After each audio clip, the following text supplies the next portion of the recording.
itu kan satu halaman belakang kan. Kalau kita dari karaoke lewat belakang itu ngelewatin pos satpam, terus jalan nggak nyampe 1 menit itu udah nyampe mes. Jadi pas aku keluar dari pintu belakang dari karaoke itu, si Pak Satpam tuh udah gini bang, ngeliatin aku tuh udah kayak orang marah. Aku ngeliatin badan aku sendiri dari atas bawah, ada yang salah apa ya dari aku gitu, kok ngeliatinnya sampai kayak gitu. Besoknya bang, jarak 2 hari, temanku tuh bilang, kamu tuh diikutin sama ladies, sosok ladies, dia tuh pernah kerja di situ, meninggal. Kenapa Pak Satpamnya itu ngeliatin aku kayak orang marah? Dia tuh bukan ngeliatin aku sebenarnya, ngeliatin sosok ini. Kok kamu keluar dari karaoke gitu.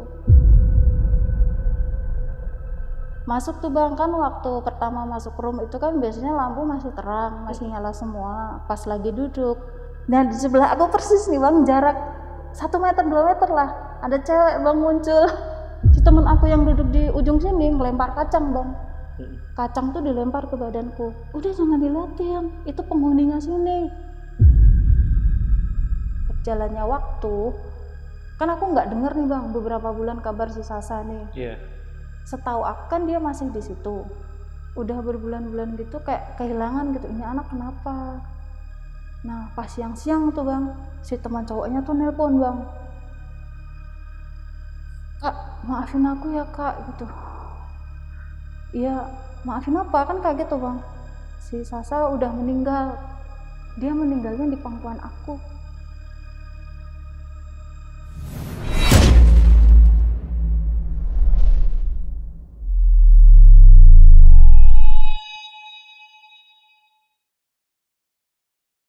Halo guys, kalian pernah denger gak cerita tentang tempat karaoke yang ramai banget, yang selalu penuh pengunjung, tapi katanya ada istilah, ada harga yang harus dibayar.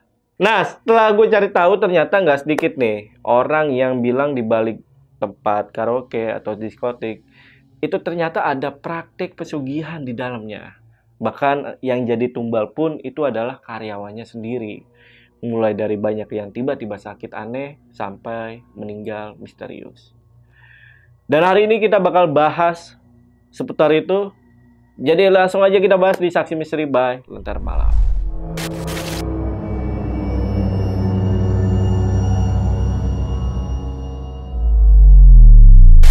Oke guys, di sini udah ada narasumbernya namanya Kana. Kita sapa dulu aja. Kana, apa kabar Kak? Baik. Baik ya Kak ya? Baik. Oke, Kana ini mau ceritain pengalamannya waktu kerja jadi pemandu karaoke di Samarinda ya Kak? Iya. Dan Kak Ana ini bahkan hampir jadi tumbal di sana. Iya, hampir. Oke. Gimana tuh ceritanya? Iya bang, awalnya nggak tahu sih kalau tempat kayak gitu tuh ada yang melakukan hal-hal yang kayak gitu ya. Sebelum akhirnya aku ke sana dan hampir menjadi tumbal sendiri. Oke. Jadi waktu itu kan kayak ada dengar suara minta tolong gitu. Jadi aku hampir loncat tuh dari lantai atas ke bawah. Jadi kayak aku tuh orang lihat aku tuh kayak itu kalau misalnya aku terjun udah kepala aku. Jadi selama aku kerja di sana tuh kayak diikutin gitu bang, kayak sosok cewek yang sama kayak kita gitu. Jadi ternyata dia itu pernah meninggal, masih kerja di situ lah. Dia pernah meninggal dan sosoknya tuh entah kayak Korinnya atau Sukmanya tuh ditahan di situ. Itu yang ngikutin aku. Oke. Sampai akhirnya kayak aku hampir. Mungkin karena itu. Berarti sebelumnya memang sudah ada korban tuh ya, sudah ada tumbal ya, yang si sosok cewek itu ya. Iya, sepertinya kayak gitu cerita dari teman-teman. Oke. Kalau boleh tahu gangguannya apa aja nih yang Kak Ana rasain sebelum Kak Ana itu hampir jadi tumbal? Banyak sih bang nanti yang mau aku ceritain ya, kayak sakit-sakitan gitu, terus kayak mau loncat, ke Sungai Mahakam, itu pernah itu. Tahu Sungai kan Mahakam yang ada di Samarinda. Itu kan gede kan sungainya ya. Itu aku mau nyemplung di situ, mau masuk karena aku dengar di situ ada yang minta tolong. Tapi itu juga akhirnya diselamatin? Iya, diselamatin. Kan waktu itu aku yang diincar kan, tapi ternyata teman aku juga diincar. Yang sahabat baik aku yang nolong aku waktu itu malah diincar, diikutin sampai akhirnya dia tuh meninggal. Sampai meninggal. Nggak terselamatkan ya? Nggak terselamatkan. Jadi nanti adalah cerita di akhir yang kenapa bisa sampai kayak gitu, dan aku akhirnya tahu dia jadi tumbal gitu. Itu kejadian tahun berapa, Kak? Tahun 2013 akhir. 2013 akhir. Antara Oktober November. Itu nggak salah. Oke, penasaran nih gue nih. Dan buat teman-teman yang penasaran juga, simak video sampai habis. Tapi sebelum itu seperti biasa, kalau pengen jadi narasumber di Lentera Malam sama kayak Kak Ana nih, kalian bisa langsung aja DM ke Instagramnya Lentera Malam atau hubungi nomor yang ada di bawah ini, guys. Oke, sekali lagi buat teman-teman yang penasaran sama cerita lengkap dari Kak Ana, tonton video sampai habis dan tanpa basa-basi lagi, saksi misteri kita mulai.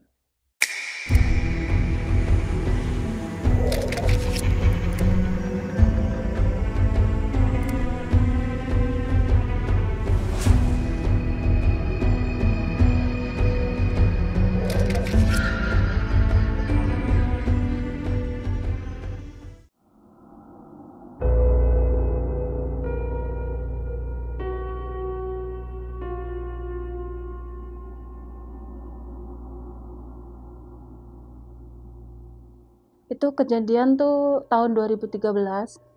Sebelum tahun 2013 tuh aku punya teman deket. Kita kenal tuh tahun 2009. Terus dia orang Jakarta, merantau ke Jawa. Kita kerja bareng di salah satu karaoke di Jawa. Kita udah hampir 1,5 tahun lebih nih bareng, pertemanan deket, yang satu kos gitu, pulang bareng, kerja bareng gitu. Selama 1,5 tahun tuh nyaman gitu temenan sama dia. Terus tiba-tiba dia tuh bilang kalau mau resign, aku mau pulang ke Jakarta, aku nggak di Jawa lagi. Ya udah, terus besoknya dia pulang ke Jakarta. Habis itu dia udah nggak ada kabar lagi deh bang, 1 bulan 2 bulan. Aku nanya kan, gimana kabarnya, kerja di mana sekarang? Iya nih, kerja masih sama, kerja di karaoke gitu. Cuman dia nggak ngomong kalau di Samarinda. Jarak 5 bulan lah dia tuh nelpon, kan panggilannya kan Dul, kita punya nama panggilan kan, aku manggil dia Dul, dia manggil aku Dul gitu. Aku mau ke Jawa nih katanya. Ya udah kesini aja.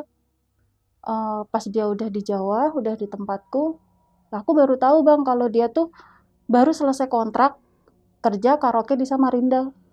Jadi sistemnya tuh kayak kontrak gitu loh, per 3 bulan.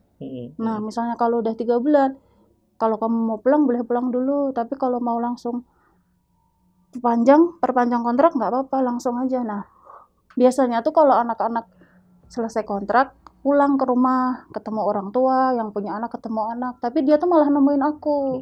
Dia ke Jawa, kan dia banyak duit tuh bang, jadi selama seminggu tuh foya-foya lah, sana sini, nongkrong sana nongkrong sini gitu. Seminggu full tuh aku dibayarin terus sama dia tuh. Terus akhirnya dia bilang gini, kamu mau nggak kerja di Samarinda bareng aku? Nanti kalau kamu mau, biaya pesawat nanti dibayarin orang kantor. Terus di sana tuh nggak perlu kos. Di sana udah ada mes. Nanti makan sehari 2 kali dijatah. Terus kesehatan juga dijamin. Gaji utuh lah pokoknya. Tinggal kamu bawa badan gitu. Ya seneng dong bang dikasih kayak gitu. Iya. Transportasi dijamin kan. Terus tiba nih berangkat dari Jawa itu pesawat jam 10 malam nih, nyampe sana tuh kan 1,5 jam tuh perjalanan pesawat, nyampe sana tuh 11:30.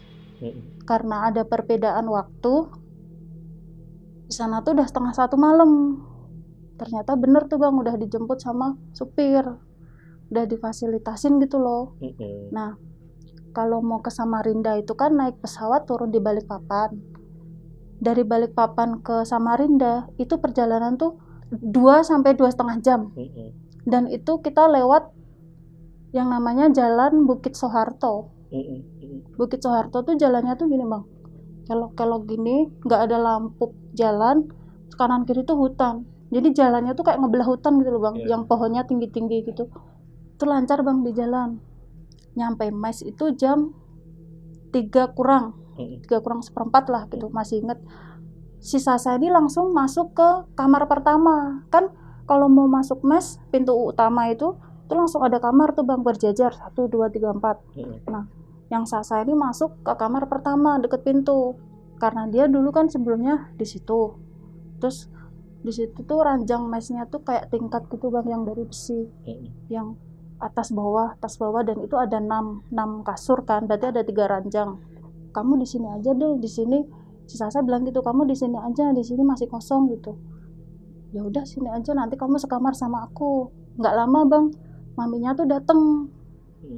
Maminya dateng, dia biasa bang nanya nama, KTP gitu, nanti kerjanya gini-gini. Karena kamu masih baru, kamu masuk siang. Beberapa hari pertama masuk siang. Nah, nanti sama si Sasa ini kamu masuk siang, biar ditemenin, biar tahu kan bang kalau dia temen yang bawa aku tuh dia gitu loh. Nanti ditemenin ya, dikasih tahu gini, ini roomnya tuh sebelah sini gitu, ini diskoteknya di sini gitu, nanti jalannya lewat sini gitu. Udah nih bang, maminya balik lagi tuh, kan udah bersih tuh, udah ganti baju, pas mau istirahat. Jadi aku tuh tidurnya menghadap ke pintu mes, pintu kamar.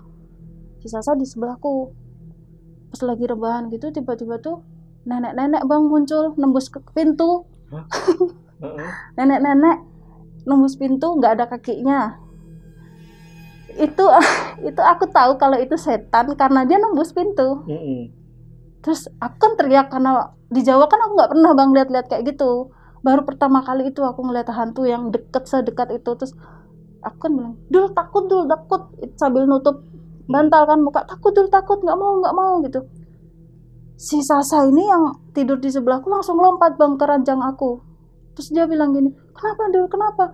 Itu ada nenek dulu nembus pintu, setan. Mana, nggak ada. Pas aku lihat lagi, udah nggak ada bang. Terus si Sasa tuh ngomong gini, nggak apa-apa, itu penghuninya sini, yang jaga sini, katanya. Mungkin pengen tahu itu ada anak baru gitu. Terus kalau di sini Dul, kamu tuh harus kuat lah, maksudnya sini tuh nggak kayak di Jawa gitu bang. Kalau di Jawa tuh mau tengah malam kita nyari setan kan nggak ada. Kalau di sini tuh katanya mau siang mau pagi muncul. Aku masih nggak ngeh itu bang, masih apaan sih. Nggak lama dari itu anak-anak mes tuh udah waktunya pulang ke mes, udah rame itu mes. Ternyata yang satu kamar sama aku itu teman-teman lamaku yang kerja di Jawa bareng. 3 orang, jadi sekamar tuh ada 5 orang. Aku, Sasa, terus sama yang 3 ini. Yang 2 ini satu kota sama aku, yang 1 ini dari Bandung, Jawa Barat. Nah, terus pernah ketemu gitu ya? Pernah kerja bareng, teman lama juga kerja di Jawa. Loh, kok kamu di sini? Kok bisa nyampe sini? Kan kaget. Sasa kan juga nggak cerita. Awas lo di sini lo, hati-hati lo. Harus kuat mental sama kuat fisik katanya. Ya pikir aku kan nggak ke arah ke situ bang, nggak ke arah yang ke horor-horor lah. Paling harus kuat jaga kesehatan karena nanti kan harus kerjanya kan jamnya panjang gitu, dari siang sampai malam, pikirku gitu. Hati-hati lo di sini katanya. Nanti kamu jangan kaget. Itu udah bang. Terus akhirnya besok tuh mulai masuk pertama siang sampai 3 hari tuh. 3 hari pertama kan masuk siang itu aman bang, nggak ada apa-apa. Sampai hari tiba nih masuk malam pertama. Karena masih baru, jadi aku tuh kayak berangkat absen langsung dihandle tamu. Jadi bahasanya tuh kalau di booking tamu tuh dihandle gitu bang. Terus tamunya tuh tamu tetap di situ. Tamunya tuh ada 3, ngambil ladies kan 3, jadi totalnya 6 tuh. Kita ngambil di room yang atas, lantai 2, yang medium. Masuk tuh bang, kan waktu pertama masuk room itu kan biasanya lampu masih terang, masih nyala semua. Pas lagi duduk, room itu kan L gini bang, sofanya. Sini L gini, teman aku duduk sini, aku sini, yang di sini tuh toilet. Pintu toilet, kalau mau masuk room dari sini. Baik. Tapi yang tamuku sama tamu 1 lagi, itu masih di luar. Nggak tahu ngapain kan. Yang aku duduk di sini, temanku di sini, yang 2 ini duduk di meja monitor. Jadi di sana tuh roomnya tuh bang, di atas monitor, di bawah tuh ada meja panjang yang bisa buat duduk. Pas aku lagi duduk ini bang, itu belum pada minum, belum pada nyanyi, paling ada muter 1 lagu lah buat isi-ngisi suara gitu lah. Pemanasan. Nggak tahu, cuman nebak aja. Iya, lagunya tuh udah ada musik, cuman kita nggak nyanyi, kayak Iya. dengerin musik aja gitu. Pas lagi duduk, lagi ngerokok, dan di sebelah aku persis nih bang, jarak 1 meter 2 meter lah, ada cewek bang muncul. Tahu-tahu berdiri di situ, cewek, rambutnya panjang, pakai rok panjang, tangannya tuh gini terus. Aku kan celingukan, siapa? Aku pikir tamunya ngambil ladies lagi, gitu. Kan aku celingukan bang, gini terus ngeliat ke depan, mikir lagi ngeliat gini, kok nggak duduk-duduk nih anak. Diri aja gitu. Berdiri, Ya? berdiri tegak. Kan aneh bang, masa dia nggak gerak, nggak geser kanan kiri, nggak, cuman anteng gitu. Si temen aku yang duduk di ujung sini ngelempar kacang bang, kacang tuh dilempar ke badanku. Noleh dong aku ke dia, terus sini katanya. Aku nggak deket ke dia, dianya bilang gini, kamu lihat apa katanya. Itu cewek itu siapa kak? Tamunya ngambil ladies lagi ya? Enggak apa-apa itu, udah jangan diliatin katanya, cuekin aja. Iya itu siapa? Semakin temen aku jangan liatin, kan aku semakin ngeliat nih bang, penasaran toh. Udah jangan diliatin, itu penghuninya sini, itu kuntilanak. Begitu dia bilang kuntilanak, aku langsung nggak mau kak, aku langsung meluk dia, nggak mau, takut, nyalain lampunya, nyalain. Pas lampunya dinyalain tuh bang, kan kita berempat tuh di room, yang 2 kan masih di luar tamunya. Sosok itu masih di situ bang, posisi terang benderang, berdiri di situ. Semua mata yang di room tuh tertuju ke itu, Ke sosok itu. Berarti ngeliat semua dong ya? Iya, ngeliat semua.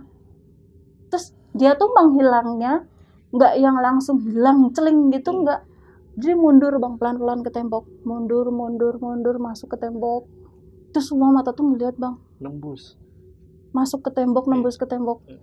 Pas begitu udah hilang, si tamu aku 2 ini masuk, kaget dong, lihat kok lampunya terang, kok belum minum, kok belum mulai gitu. Ini nih anak baru ngeliat Kunti, kata ada cewek, kakak cewek, jadi ngebahasain kalau Kunti itu kakak cewek gitu. Oh di sana? Bahasanya? Ya, baru tahu nih. Ada yang nongol, kakak cewek, masih baru, jadi takut. Saking kakunya itu bang, nggak bisa gerak.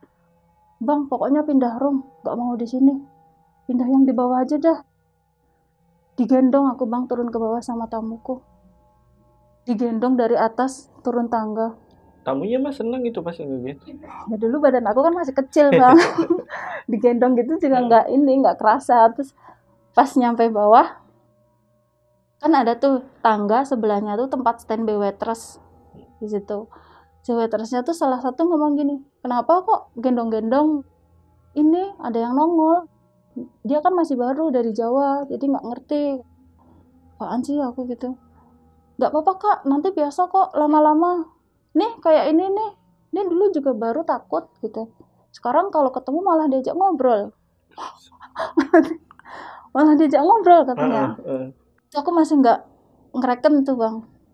Terus nggak tahu sama bapak-bapak itu dikasih air putih, disuruh minum, sama suruh basuh ke muka airnya itu.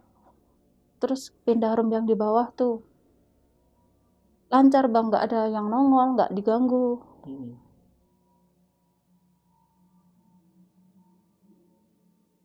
Jarak berapa hari nih? 3 hari. Masuk malam lagi bang. Pas masuk malam lagi, kita tuh dihandle sama tamu berempat. Tamunya tuh 4 atau 5 gitu, pokoknya rame-rame lah. Tamunya tuh ngambil room yang VIP, roomnya tuh luas. VIP ini luas nih? Luas. Sofanya tuh gini bang bentuknya, luas gitu. Nah, pertama masuk, kan sofanya kan gini bang, luas. Meja tuh depan kita 3, 1, 2, 3. Terus di depan, di tengah tuh pintu, di samping tuh ada monitor 2. Nah, kayak biasa bang, kalau misalnya orderan udah masuk, cemilan udah masuk, minuman udah masuk, lampu room nih dimatiin. Jadi tuh di room itu cuman kesorot cahaya dari monitor, jadi remang-remang gitu kan. Yang tadinya duduknya nyebar, sini nyebar, kan kita rame-rame duduknya nyebar. Tahu-tahu pas 10 sampai 15 menit lampu dimatiin, yang tadinya ada yang duduk di sini bang, pada pindah ke sini semua. Kan aku duduk di tengah nih. pada pindah ke kiri semua. Kan di sini kosong. Ya dalam hati aku, ngapain orang sini kosong kok pet-petan di sana gitu. Nah si tamu gini bilang, ambilin minum tuh gitu kan, masih belum dibuka kan. Kalau pas ngambil minum itu kan kita biasa jongkok tuh bang buat ngeracik minum tuh. Kita jongkok gitu, pas lagi jongkok nih bang, tahu-tahu ada yang gerak-gerak bang di depanku. Jadi dari jarak meja ke tembok ini jaraknya 2 meter. Kok ada yang gerak-gerak kan, jongkok kan jadi kayak kelihatan gitu bang. Ngerasa kan. Ternyata pas lagi ngedongak gini, cewek 2 bang, ladies di tembok berdiri, pakai baju ketat warna putih, pakai rok segini nih, roknya warna putih, pakai sepatu heels warna putih, tapi dia nggak napak lantai bang, sejengkal dari lantai. Yang satu ngadap aku, yang satu ngadap aku nih, ngadap aku gini, yang satu ngadap samping. Yang ngadap samping ini megang pundak sosok satunya. Yang megang pundak ini, sosok yang megang pundak ini kakinya gini bang, gerak-gerak. Tapi melayang. Iya, melayang sejengkal dari lantai. Kakinya gini, tek, tek, gitu. Tapi pelan banget, gerakannya lambat gitu. Aku yang tadinya gemeter bang lihat kayak gitu, tapi nggak mau heboh juga. Kalau yang pertama di atas itu kan aku heboh teriak. Yang kedua ini aku nggak mau, takut di cancel gitu, takut ganggu kan. Terus habis itu gemeter bang, nuangin gitu. Pokoknya berani nggak berani jangan sampai teriak. Pas aku kasih minum ke tamunya, bang ngelihat nggak aku gitu. Itu udah lemes bang, aku nanya, bang ngelihat nggak? Ngelihat apa? Itu cewek 2 di situ. Si tamunya bilang apa? Iya nggak apa-apa, nggak ganggu kok. Ya gimana nggak ganggu? Orang berdiri 2 di situ. Cuma dia aja pindah tempat ya. Iya, yang takut. Sebenarnya tuh gini bang, anak-anak tuh kalau udah tahu munculnya di situ, dia pasti akan jaga jarak. Nggak takut, mereka nggak takut, cuek malah. Dia hanya jaga jarak. Kalau misalnya sosok itu udah muncul di situ, dia tuh nggak akan pindah-pindah bang, nggak akan geser kanan, kiri, maju, nggak akan. Ya di situ terus sampai kita selesai. Mau 3 jam, 4 jam di situ terus. Terus yang itu gimana tuh? Yang yang tamunya nih, ya biasa, udah cuekin aja, asik sendiri aja. Lagi-lagi tamunya bilang gini, kalau di sini di Kalimantan kan kamu baru nih, harus terbiasa. Di sini tuh nggak kayak di Jawa dek, katanya. Sampai segitunya ya bang, aku cuman oh ini tuh ternyata tuh yang dibilang kuat mental tuh ini gitu. Itu aku yang tadinya pengen mabok tuh bang, biar mabok gitu loh, biar berani, nggak bisa mabok. Padahal udah minum banyak. Pengen mabokin diri gitu loh, biar nggak fokus ke itu. Tapi nggak bisa. Terus si tamunya ini kan, kalau yang lain kan asik tuh bang, joget, berdiri. Si tamu aku ini duduk terus, jadi mau nggak mau aku duduk, fokus ke situ. Aku mau pindah ke sana pun, sana udah penuh, nggak ada sofa lagi yang bisa didudukin kan. Pengennya sih pindah, cuman kan nggak ada, mau nggak mau kan. Udah berjalan tuh bang, berjalan berapa jam, udah pada heboh nih.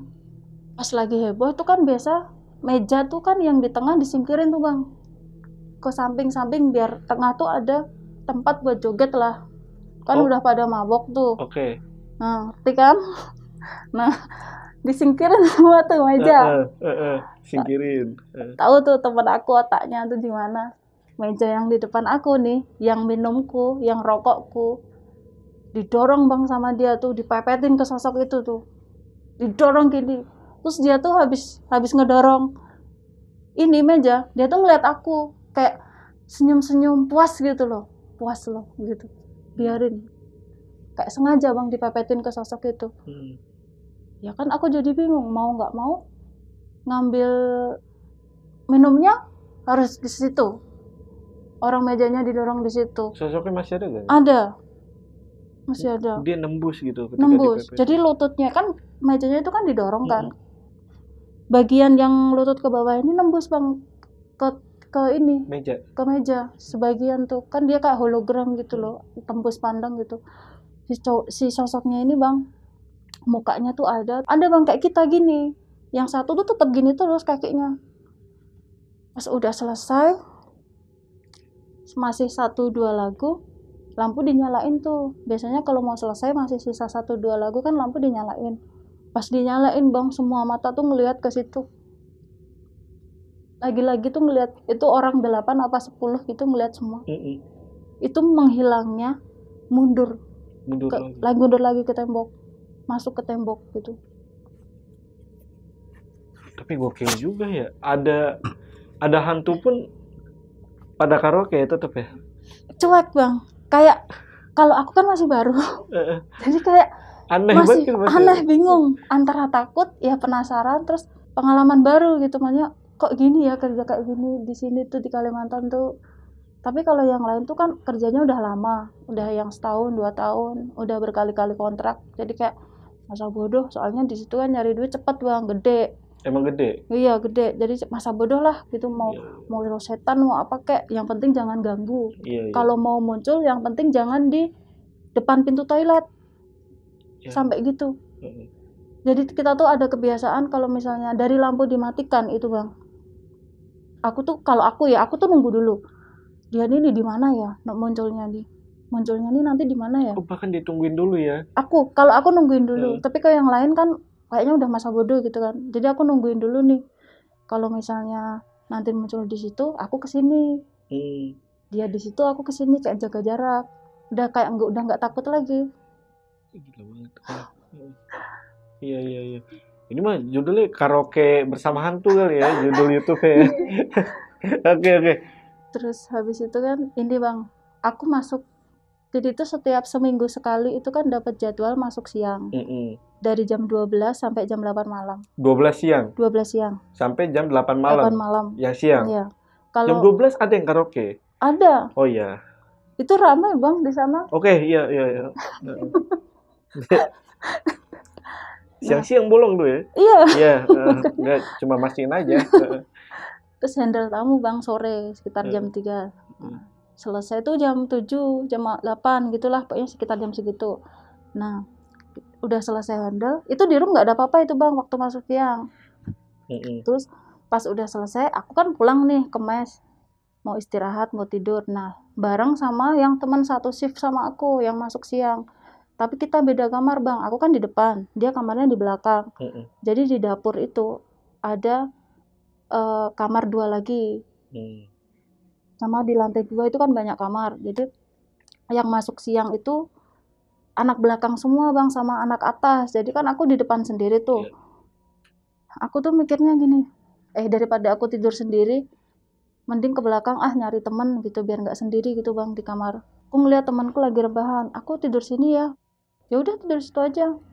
Pas lagi tiduran di ranjangnya dia tuh, ranjang temennya, jarak 10 menit apa 15 menit tuh. Jadi temanku ini rebahannya tuh membelakangi tembok. Kalau aku nyamping, aku noleh gini udah kelihatan. Kalau temanku tuh harus gini dulu, ngedongak gitu. Pas kayak ada yang gerak-gerak gitu, ternyata di atas tuh di dinding tuh ada orang hitam 7 tanpa kaki. Iya 7 hitam, ada kepalanya, ada pundaknya, ada badannya. Dia tangannya gini bang, tangannya tuh pada di pinggang semua. Terus satu sama satu lainnya tuh gandengan, jadi tangannya kayak dimasukin di sini gandengan gitu loh bang. Terus gini-gini, kanan kiri. Jadi posisinya hantunya itu ada di atas? Ada di atas. Oke.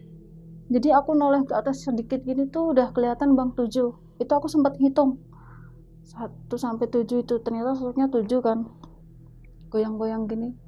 Aku kan nggak ngerti bang yang namanya hantu kan, setahu aku di situ cuma kuntilanak, ladies, tapi kok ini beda, ini hantu apa bukan. Tapi itu orang bang yang di atas, nggak ada kakinya, cuma sampai paha ke atas saja. Aku kan gini, terus ke bawah lagi mikir, lihat lagi si teman aku nih, ngapain? Aku ngasih kode kan, dia tuh ngeliat ke atas bang, langsung melotot. Matanya tuh langsung kayak orang kaget gini. Yang tadinya mau tidur, mau istirahat, nggak jadi. Si temanku ini bilang, kita balik ke karaoke aja, kita istirahat di sana. Kita tuh keluar mes bang, keluar kamar, nggak bisa lari, mau lari nggak bisa. Kita tuh pelan-pelan gitu. kayak orang mau maling Mm-mm. pelan-pelan gitu. Pas nyampe mes tuh kita cuman gila, aku mikir kok segininya ya kerja di sini. Gangguannya parah ya, Parah. gangguan gaib ya. Itu baru seminggu pertama. Baru seminggu pertama udah Iya. kayak gitu. Wow. Pernah nih jadwal masuk malam, tapi karena siang di handle tamu, jadi masuk siang dulu, selesai handle kita tuh mau pulang mes bang, mau mandi sekitar jam-jam 8. Kalau jam 8 malam pulang mes kan udah nggak ada orang bang di mes. Yang anak siak pun kebanyakan juga nggak pulang, kayak lanjut gitu loh. Aku pulang ke mes sama temen aku nih, pas begitu keluar, jadi tuh gini bang, itu kan satu halaman belakang kan, kalau kita dari karaoke lewat belakang itu ngelewatin pos satpam, terus jalan nggak nyampe 1 menit itu udah nyampe mes. Jadi pas aku keluar dari pintu belakang dari karaoke itu, si Pak Satpam tuh udah gini bang, ngeliatin aku tuh udah kayak orang marah, ngeliatinnya tuh kayak orang benci gitu loh. Nah, aku bingung kan, aku ngeliatin badan aku sendiri dari atas bawah, ada yang salah apa ya dari aku gitu, kok ngeliatinnya sampai kayak gitu. Pas udah selesai mandi nih bang, itu sampai mes tuh diliatin terus bang sepanjang aku jalan tuh. Pas udah selesai mandi, selesai ganti baju, balik lagi tuh ke karaoke kan masuk malam, si satpamnya tuh masih gitu lagi bang, ngeliatin atas bawah kayak orang benci gitu. Aku bilang kan sama temanku, kok Pak Satpamnya ngeliatin aku sampai kayak gitu ya. Udah biarin aja, gak usah dipikirin. Besoknya bang, jarak 2 hari, temanku tuh bilang, tahu nggak kenapa kemarin Pak Satpam tuh ngeliatin kamu sampai kayak gitu? Iya. Jadi pas kita jalan ke mes nih, kamu tuh diikutin sama sosok ladies. Itu tuh katanya tuh bang, ladies yang ngikutin aku tuh dia tuh pernah kerja di situ, meninggal. Tapi nggak tahu ya meninggalnya karena meninggal di situ atau kecelakaan atau sakit. Pokoknya dia tuh sosok itu tuh pernah kerja di situ lah. Dia ngikutin aku bang di belakang. Nah, kenapa Pak Satpamnya itu ngeliatin aku kayak orang marah? Dia tuh bukan ngeliatin aku sebenarnya, ngeliatin si sosok ini. Kok kamu keluar dari karaoke gitu. Padahal setahu aku bang, selama di situ aku pernah denger kan, memang sosok ladies itu, setan ladies itu ada. Cuman dia tuh nggak boleh keluar dari karaoke. Pokoknya si sosok itu tuh harus di dalam karaoke, kamu nggak boleh keluar. Nah, karena itu sosok itu keluar bang dari karaoke, si satpam kan kayaknya udah lama kerja di situ kan, udah paham kan. Di sana kan juga banyak orang bisaan gitu loh. Dia tuh marah ke situ, kok kamu keluar, intinya gitu. Kok kamu ngikutin cewek ini, intinya udah lancang lah setannya itu, kok berani-berani banget keluar.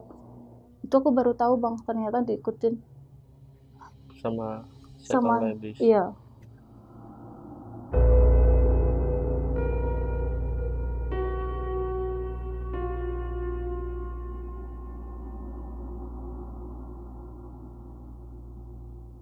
Waktu itu masuk malam. Waktu masuk malam itu nggak ada gangguan, udah aman kan. Nah, pas udah pulang ke mes nih, jam 6 pagi kan lagi enak-enaknya tidur bang, jam segitu. Ibarat tuh mau gempa pun nggak ada yang bangun, karena kan udah capek kan, udah mabok. Tidur. Nah, pas tidur itu masih pagi bang, jam 6. Itu di kuping aku tuh kayak ada yang cewek minta tolong. Tolong. Terus suara nangis, campur aduk gitu loh, nangis terus sama minta tolong. Terus aku bangun dong bang, karena suaranya tuh kayak deket gitu loh. Aku bangunin si Sasa nih, Dul, bangun dong, dia minta tolong tuh. Gak bangun bang, gak ada anak kamar yang sekamar sama aku tuh bangun. Karena sih gak tahu ya, aku tuh kayak terbawa gitu loh bang, ngikutin karena panik juga kan, takut anak yang di atas minta tolong, takut kenapa-napa. Kan di atas kan juga ada anak mes tuh yang di kamar atas. Aku lari bang ke atas, ternyata suaranya tuh di bawah. Tadinya yang di atas, terus pas aku lari ke atas, suaranya di bawah. Pindah ke bawah. Ternyata suaranya tuh di kebun-kebun bang. Kan di sebelah mes itu kan ada kebun pisang. Kan balkonnya itu kan dibatasin tembok segini nih bang. Jadi kalau kita harus ngeliat ke bawah tuh kayak jinjit gitu loh, ngelongok gini kan, jinjit. Pas aku ngeliat itu ada cewek bang lagi di sama cowok, cewek lagi ditindih sama cowok, terus gini si cowoknya itu ngeliatin aku ke atas gini bang, ngeliat ke atas terus sambil kayak nyeringai gitu loh, senyum-senyum mengejek gitu. Kan aku panik tuh bang. Sepenglihatan aku itu memang orang, emang temen aku, cuman kan satu mes kan kayak nggak hafal kan mukanya, cuman setahu aku itu anak mes kan kelihatan bang badannya tuh kayak kita gini. Iya. Nah dari mes itu kan kelihatan tuh kalau dari atas pos satpam, pak tolong pak ada yang ini, ada yang di... Si pak satpamnya ini langsung lari bang ke depan mes, kenapa gitu, itu ada yang di... Nah sepenglihatan satpamnya itu aku ini teriak-teriak nggak jelas bang, kayak orang gila itu loh katanya. Padahal aku tuh mau ngomong ke pak satpam kalau di bawah itu ada kejadian itu. Terus ini loh pak tolongin katanya, ada yang di... sambil teriak-teriak. Karena si pak satpamnya nggak ngeh, aku langsung naik bang, kan itu tingginya segini tuh pembatasnya, susah kan mau naik. Aku mau naik lah, si pak satpamnya ini kayak mungkin kaget kan ngeliat aku naik, seolah-olah nih aku kayak mau loncat bang. Walaupun itu lantai 2 tapi itu tinggi, soalnya aku loncat kepala duluan udah habis itu. Terus si pak satpam buru-buru nih bang ngejar aku, karena dia kan ngeliatnya aku mau loncat nih. Pas nyampe pak satpamnya nyampe atas itu aku bener bang udah di atas, kakiku dua-dua tuh udah di atas, udah mau loncat. Udah mau loncat tuh sama si pak satpamnya ditarik bang badanku, ditarik jatuh dong, itu kan tinggi, jatuh terus dipeluk sama pak satpamnya, dek istighfar katanya, istighfar gitu. Pak itu ada yang lagi di... enggak itu bukan jangan diikutin, bukan katanya. Terus aku kan masih nggak sadar tuh bang, karena takut jam segitu kan anak-anak masih tidur, takut ngeganggu. Aku dibawa nih ke pos, digandeng bang, diturun dibawa ke pos. Kamu tadi lihat apa katanya? Itu pak ada yang minta tolong cewek. Pas aku ikutin suaranya ke atas, ternyata pindah ke bawah. Terus aku ngeliat di bawah tuh ada cewek lagi gitu. Kan udah jangan diikutin, kamu dari Jawa kan, masih baru kan? Iya pak, udah jangan diikutin, itu bukan orang. Ya aku makin inilah bang, kemana-mana pikiran aku kan. Itu aku udah mau loncat tuh bang, kalau aku nggak teriak ke satpam mungkin aku udah minim patah tulang lah pak, gagal otak kan. Tapi Kak Ana sadar gak kalau Kak Ana itu emang udah mau loncat gitu? Sebenarnya sadar kalau aku mau loncat, cuman kayak gimana ya, aku lebih mentingin itu cewek. Mau nolong, bener-bener mau nolong. Di mata aku tuh yang penting aku nolong dulu lah. Masalah loncat kan nggak kepikiran bang, yang penting aku turun dulu, emang kayak bawaannya tuh aku mau loncat. Nah setaunya si satpam, aku ini gak jelas ngomong apa gitu. Kebayang. Oke. Karena aku udah dijelasin gitu, terus kayak diminumin air lagi kan. Udah kamu tidur lagi katanya. Enggak pak, aku tidur pos aja. Itu pagi bang, masih pagi kan. Tidur pos, kan di pos bisa tuh bang buat tidur satu orang. Aku tidur di situ. Nah pas lagi enak-enaknya tidur tuh sekitar jam 9, di pos kan ada tuh bang jam gede tuh. Nah, pas ngeliat jam tuh kan udah jam 9, si Sasa ini udah di depanku bang. Jam 9 pagi nih? Ternyata dia tuh pas ke toilet nyari aku nggak ada. Nah ini anak kemana, dicari bang ke depan, ternyata aku tidur. Si Sasa ini bilang gini, kan dia orang Jakarta tuh, kalau ngomong kan elu gue gitu. Bangun lo, ngapain tidur sini, bangun lo, kurang ajar tidur di sini. Baju aku tuh diseret sama dia tuh, kerah aku tuh diginiin. Dari pos sampai ke mes itu aku diseret bang kayak itu. Tidur di situ, kamu nggak tahu pak, di situ tuh tempatnya orang mabok semua. Nah di situ rame-rame baru tahu rasa lu gitu. Peduli tuh dia. Iya peduli, tapi kan dia nggak tahu bang kejadian. Si satpam juga nggak ngomong, dia tuh marah-marah terus bang. Diseret aku sampai ke kamar, kalau tidur tuh di sini, mau semabok apa tuh pulang ke sini, jangan tidur di pos, ini tuh bukan di Jawa katanya, di sini tuh kita jauh, tahu nggak. Udah gitu dia masih marah-marah tuh bang, aku tidur masih marah-marah. Biarin aja lah, aku juga nggak cerita kan, kalau aku cerita tuh kan aku yang bawa dia bang, takut terbebani gitu loh dia tuh. Terus udah gitu tidur. Udah tuh kan aku punya tamu langganan tuh bang di situ. Nah waktu itu dia tuh minta ditemenin di diskotik. Jadi karaoke-nya itu ada tempat diskotiknya bang. Seminggu 2 kali tuh ada jadwal seksi dancer gitu loh kalau di diskotik tuh. Ada jadwal seksi dancer. Nah tamu aku minta ditemenin di diskotik itu karena ada jadwal itu. Oh, Seksi mau ngeliat dancer. dia. Mau ngeliat. Mau nonton dia. Dia mau nonton bang. Dia, ya oke. Terus habis itu, tapi aku datangnya nanti ya jam 11-an. 11 malam. Sedangkan kayak yang masuk malam itu kan jam 7 kan udah masuk. Nah, nanti daripada kamu kelamaan nunggu, kamu buka botol aja dulu di diskotik. Nanti kamu siapa aja deh karyawan yang di situ diajak minum nggak apa-apa katanya. Daripada kamu sendiri. Ya udah bang, karena jam-jam 9 jam 10 tuh anak-anak ladies udah pada habis kan, udah pada handle. Daripada aku sendiri, aku main tuh bang ke diskotik jam 10. Jam 10 tuh masih sepi bang, Pak. Baru mulai lah musik, baru dinyalain lah. Oh jam 10 malam itu baru mulai baru ya? Mulai. Musik tuh baru kayak baratnya pemanasan lah. Paling ada 2-3 table yang udah buka gitu. Aku duduk bang. Tadinya yang aku mau pesan tuh kayak nggak usah nanti aja, daripada nanti tamunya datang aku udah mabok gitu kan. Aku duduk tuh di kursi yang di sebelah aku ini ada mas-mas yang bagian lighting gitu loh, yang mainin lampu. Pas lagi duduk kan dia juga ngajak ngobrol kan, kok sendiri gitu, dia lagi nunggu nih, dia datangnya jam 11. Oh ngobrol-ngobrol tuh, pas lagi ngobrol bang, di atas stage itu ada cewek bang 3 di atas panggung. Cewek 3 telanjang semua, telanjang bulat, tapi dia tembus bang, tembus pandang kayak hologram gitu. Dia nggak pakai apa-apa, cuman pakai heels warna hitam. Dia nggak nyentuh lantai, jadi jaraknya tuh sejengkal dari panggung itu. Kan aku bingung, lah ini masih jam 10, kok seksi dancer udah keluar, aku belum ngeh itu bang, kok udah keluar gitu. Aku noleh dong ke mas-mas yang ini, mas itu kok seksi dancernya udah keluar katanya. Seksi dancer yang mana mbak? Itu pada telanjang semua malahan.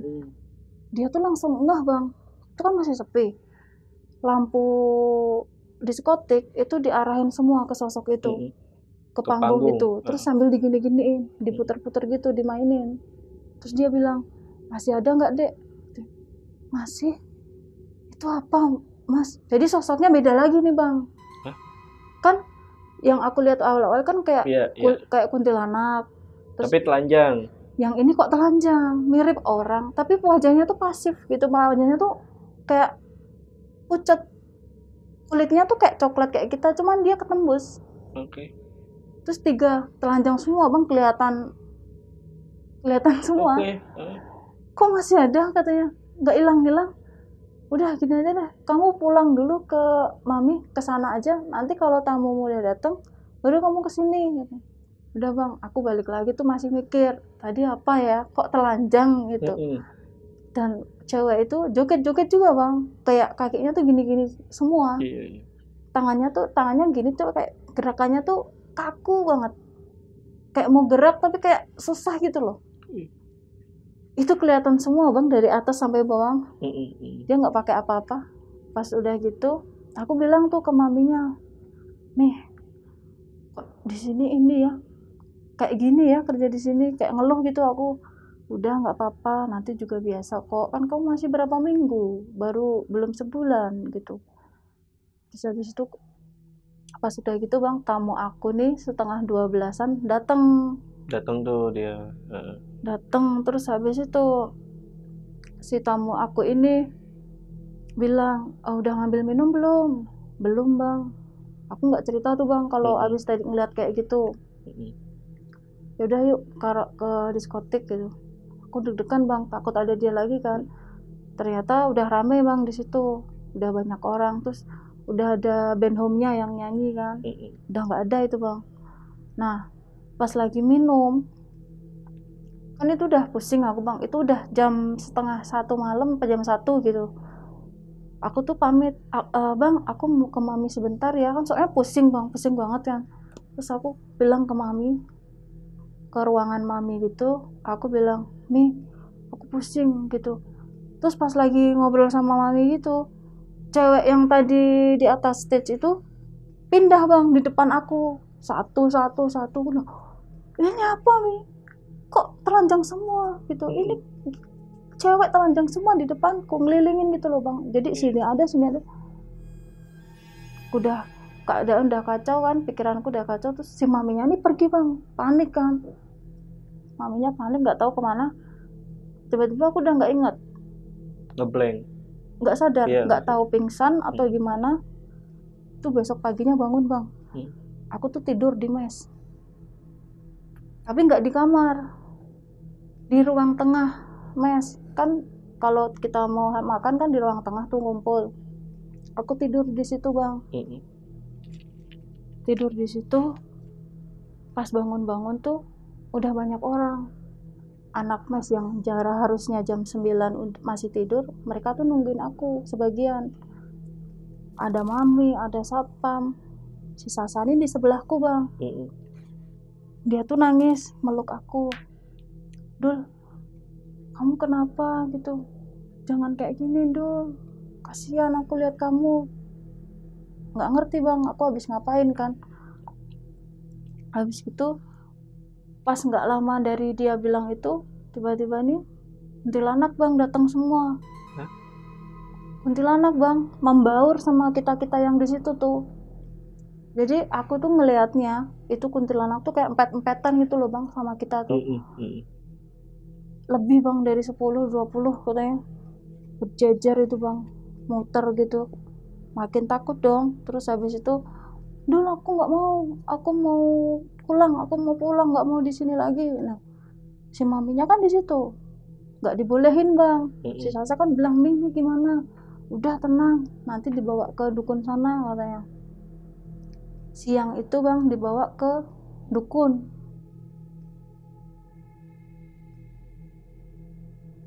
Dukunnya itu rumahnya tuh deket Sungai Mahakam.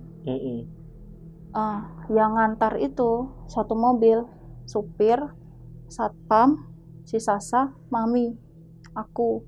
Jadi berlima kan ke dukun itu. Jadi rumahnya dukun itu jaraknya sama Sungai Mahakam tuh paling cuman 20 meteran lah bang. Deket banget ya. Deket banget. Nah si orang pinternya ini bilang gini, ini anak mau di mana? Aku maksudnya mau di mana? Ini yang penghuni sana tuh suka sama ini anak ini. Ya aku takut dong bang, duh aku nggak mau pulang. Itu aku udah kayak orang gila bang di situ. Karena sebelumnya kan nggak tahu kan aku ngapain, pas nggak ingat itu nggak tahu ngapain. Sasa ini nangis terus bang, nangis terus, megangin aku terus. Nah pas udah mau pulang ke mes, pas mau masuk mobil, tiba-tiba tuh denger lagi tuh bang suara cewek minta tolong. Suaranya tuh kayak lebih kuat lagi gitu loh. Aku langsung lari bang, ngikutin suara itu, tapi aku nggak tahu kalau depan itu Sungai Mahakam. Lari, jadi kalau mau masuk lompat ke sungai itu kan harus naik kayak pembatas itu loh bang. Nah aku tuh naik bang ke pembatas, itu udah mau plung, udah mau loncat, si satpam tuh narik aku bang dari belakang, narik siniku, leherku tuh sampai bajunya tuh robek. Terus si satpamnya tuh meluk, ini beda satpam ya, bukan yang satpam yang pertama itu, beda satpam. Satpamnya meluk, aku ngelihat si Sasa tuh udah kayak orang panik, kayak udah bengong, kayak udah kehabisan kata-kata gitu loh. Ini anak kok, si Sasa tuh mikirnya waktu itu harus pulang ini, nggak bisa kalau dibiarin terus. Si maminya tuh masih nggak boleh itu bang, masih nggak boleh pulang. Udah nggak apa-apa, nanti nggak apa-apa gitu. Udah nanti buat tidur juga ini kok sembuh. Pas di mes itu udah pulang ke mes, kan keadaannya kan udah kayak aku tuh, yang aku lakuin tuh udah kayak membahayakan diri sendiri tuh loh bang. Iya. Nah otomatis kan nggak bisa kan dibiarin sendiri. Aku disuruh minum obat tidur biar tidur, nggak bisa tidur. Soalnya kalau aku tidur Kan kalau tidur ini kan harus gini dulu bang, kayak ler gitu kan. Nah pas posisi gitu itu mereka tuh kayak datang bang, jadi pas posisi mau tidur gitu mereka datang, jadi aku takut mau tidur dulu, pokoknya aku mau pulang dulu, nggak mau di sini. Iya sabar sabar, karena itu kan udah mau malam lagi bang, anak-anak juga udah mau pada kerja, si Sasa ini juga mau kerja tapi dia kerjanya terlambat karena ngurusin aku kan. Aku disuruh tidur juga nggak mau, mutusin buat dibawa ke rumah sakit. Udah dibawa ke rumah sakit aja maminya gitu, nanti biar disuntik tidur. Pas di rumah sakit tuh bang, masih ingat itu jam 8 malam, si sosok dua cewek yang aku lihat di room VIP yang ya itu di situ bang, nemenin aku tuh sampai ke rumah sakit di belakangnya si Sasa. Kan aku tiduran nih di ranjang. Si Sasa berdiri nih di sebelah aku. Nah di belakang Sasa sosoknya ini ada bang, di tembok rumah sakit. Ada diikutin ya, diikutin ya. Itu sosoknya benar-benar kayak kita, cuman kulitnya tuh putih kayak orang berkulit putih gitu, pucat, mukanya ada, wajahnya ada. Terus aku bilang, Dul, itu loh aku diikutin itu terus. Yang tadinya aku nggak mau ngomong, aku jadi ngomong bang. Terus si Sasanya, udah nggak apa-apa, kamu tidur dulu ya gitu. Disuntik bang aku, yang harusnya 1 ampul tuh aku udah tidur, itu sampai 3 ampul tidur kan. Pas karena si Sasa ini kan udah ada janji sama tamunya, jadi dia mau nggak mau ninggalin aku. Dia balik tuh bang ke karaoke, ke mes, dia kerja. Nah selama aku tidur, ternyata si Sasa ini nungguin aku bang di situ. Kan dia janjian sama tamu, jadi tamunya ini yang harusnya di room nyanyi-nyanyi sama temennya, itu diajak bang ke rumah sakit. Diajak ke rumah sakit, nungguin aku. Oke, tamunya nih. Iya. Niatnya mau karaoke kan? Iya.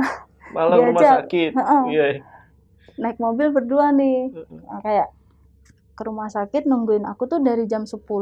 Ini yang bilang perawat ya. Nungguin dari jam 10 sampai jam 2-an.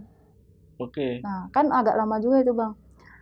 Maksudnya kok mau juga tamunya nungguin gitu. Itu dia. Jauh banget ya perbedaannya ya, tempat karaoke sama rumah sakit ya. Kok mau juga gitu dia tamunya. Dia mau karaoke pakai infus gitu kan enggak. Itu wow. Ya, kebetulan tamunya tuh baik. Itu jam 2-an, si Sasa tuh kan harus balik lagi ke karaoke sama tamunya karena teman-teman tamunya ini udah mau close. Jadi harus balik. Ya seperti cara itu, kemana kok nggak ada, malah hilang sendiri berdua, kemana gitu. Mereka nggak ngomong. Terus abis itu jam 3 tuh aku bangun bang, di kamar kan ada jam gede kan di ruangan itu. Aku ngeliat jam tuh, bangun jam 3, posisi aku diikat bang, tanganku tuh diikat, tangan sama kaki diikat. Kan sebelumnya mungkin aku ngelakuin hal yang bahaya kan. Jadi aku bangun-bangun tuh aku udah keadaan diikat. Pas aku nanya ke perawat waktu itu cowok, bang temanku mana? Udah tadi temennya di sini kok, dia bilang namanya Sasa, ditemenin tadi berdua di sini dia sama cowok, dia baru aja pulang jam 2-an, dia pulang. Terus kamu bangun, nanti dia kesini lagi kok katanya dia bilang titip temanku ya mas gitu, nanti dia kesini lagi katanya kalau udah selesai kerja. Aku tungguin tuh, biasanya kan jam 4-an itu kan selesai. Baru 3:30 bang, bapak aku tuh datang bang, tiba-tiba. Orang tua? Bapakku datang sama teman-temanku 4 ini. Bapak aku datang sama si Sasa sama temanku yang sekamar ini. Jadi 4 cewek sama bapakku masuk bang ke ruangan. Aku kaget dong. Lah kok bapakku nyampe sini?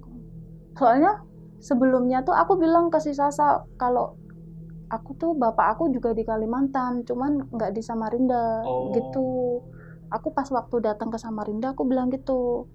Terus pas di Samarinda tuh aku sempat nunjukin toh, ini bapak aku nih, aku nelpon bapak aku. Tapi dia nggak tahu bapak aku kalau aku di Samarinda. Terus karena si Sasa tahu, mungkin si Sasa kan nelpon ke bapak aku, Pak ini anaknya sakit, mungkin biar diizinin pulang kali kan. Terus kaget bang aku, ya antara seneng sama sedih. Senangnya tuh bapak aku datang, keadaan aku ketakutan kayak gitu kan. Ya sedihnya tuh jadi tahu kerjaan aku bang. di Samarinda aku ngapain kan jadi tahu. Iya benar. Terus nangis bang bapakku ngeliat aku diikat gitu, nangis, dipeluk, ikatannya dilepas sama perawatnya. Pas begitu ikatan dilepas tuh aku langsung minta pangku bang ke bapakku, saking takutnya itu kan. Terus ngobrol sebentar sama si Salsa sama teman-temanku, gini pak biar diizinin pulang gitu, soalnya udah nggak tega. Terus si Salsa tuh bilang, maafin aku ya pak, katanya, aku udah bawa dia ke sini, katanya, maafin aku karena bapakku nggak mau nyalahin siapa-siapa, jadi udah nggak apa-apa. Terus subuh itu bang, azan subuh, ngurus administrasi, begitu udah selesai, si Salsa sama teman-temanku yang lain ini pulang ke mes, aku ke Tenggarong, Tempat bapak. ke tempat teman-temannya bapak, ke tempat mesnya para supir gitu loh bang. Jadi bapakku kan dulu kerja di Tenggarong, terus tinggal di mesnya para supir. Nah bapakku ke situ, ke Tenggarong. Kaget dong temen-temennya, itu kan masih pagi juga bang, sekitar jam 7. Jadi tuh dari Samarinda ke Tenggarong tuh cuma 1 jam lah. Kesini sama anak, ngapain, kenapa? Diceritain lah sama bapakku, ini anakku tuh gini. Jadi tahu semua kan bang kerjaan aku, udah lemes itu aku di situ kan. Ya udah nanti malam aku anterin ke dukun, nanti malam habis isya katanya. Temennya bapak nih. Udah tuh bang, tiba malam. Tapi pas selama di mes supir tuh ini bang, sosok itu ada lagi, yang cewek-cewek kuntilanak itu ada lagi, tapi nggak banyak, cuman 1, 2, nanti hilang lagi, datang lagi gitu. Cuman kalau aku kayak sosok kuntilanak itu kan kayak udah biasa kan, lama-lama kan jadi kayak apa sih gitu, udah lemes badan, nggak mau makan. Malamnya habis isya diantar tuh sama teman bapakku pakai truk bang, naik truk, perjalanan tuh 1/2 jam tuh dari Tenggarong. Pas nyampe sana si orang dukunnya ini langsung tahu bang, kamu kerja di karaoke ya, kerjaan aneh ya. Ya aku nggak bisa apa-apa kan. Iya katanya, kamu mau di mana? Sama bang ngomongnya sama kayak yang dukun pertama itu, yang deket sungai itu. Udah habis ini kamu pulang ke Jawa, jangan lanjut kerja, nanti kalau udah nyebrang laut udah nggak akan ngikutin, nggak akan nyampe sana dianya. Pas lagi ngobrol kayak gitu bang, temen aku nih yang di mas nelpon, bukan yang satu kamar ya, tapi yang sering handle bareng satu room sama aku, yang dia tuh juga tahu kalau aku dibawa sama bapakku ke Tenggarong. Nelpon, katanya dia tuh lihat aku berdiri di mes itu jam 9 malam, sedangkan jam 9 malam itu udah nggak ada bang anak mes di situ.